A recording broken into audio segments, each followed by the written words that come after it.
Për një 20 vjeçar, të jesh djali i njeriut më të pushtetshëm të financave është më shumë se një luks. Por kur flasim për djalin e guvernatorit të Bankës së Shqipërisë Ardian Fullani, në fakt luksi ka lënë çdo imagjinatën e njerëzve të thjeshtë që jetojnë me rrogën e përmueshme modeste.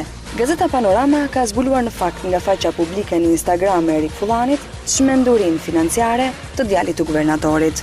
Sipas shkrimit të Panoramës, mjafton që të jetë shtrenjtë, po shumë e shtrenjtë ama, dhe ajo bëhet menjëherë pasioni i çmendur i Erikut. Eriku është një djalë 20 vjeçar që jeton në Shqipërinë e varfër, por nuk është si shumica e 20 vjeçarëve që u duhet të punojnë kamarier mbasdite, që të paguajnë studimet ose që prindrit të marrin borxhe dhe kredi derisa djali të mbarojë shkollën. Mjafton të shohësh faqen e tij personale në Instagram për të kuptuar se çfarë jete bën djali Ardian Fullanit, megjithse nuk ka punuar as edhe një ditë vetme në jetën e tij. Pushimet me shampanjë, makina super të shtrenjta, celular të larë me flori, skedina bastesh i publikon me krenari, veçashi ambitor, një koleksion prej disa dhjetra orash ku çdo njëra prej tyre bën disa mijëra euro.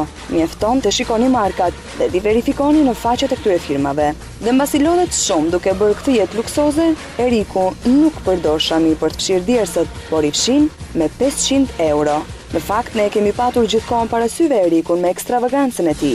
Ai bëri mjaft buje dhe kur festoi 20 vjetorin, pak muaj më parë, ku përndert e Erikut ishin ftuar me 10 këngëtar për t'i kënduar live. Por tani stili i tij jetës vjen në vëmendjen tonë dhe bëhet objekt i këtij shkrimi, sepse jati, Ardian Fullani, është lajmi i parë për shkak të supervjedhjes në Bankën e Shqipërisë. Edhe vetë Ardian Fullani nuk quhet për njeri modest. I veshur kokë e këmbë firmato dhe me makina super të shtrenjta, ai bën disa palë pushime dhe çdo vit nuk harron ndërmiun, ku paparaci ka arritur ta fotografoj disa herë. Ai preferon të pushoj me gazetarë dhe biznesmen, madje edhe në festa është gjithnjë në shoqërinë e tyre. Por ama, në këtë mega skandal që e vë atë në plan të parë, asnjë gazetë dhe televizion nuk ja kurseu as lajmet dhe as komentet.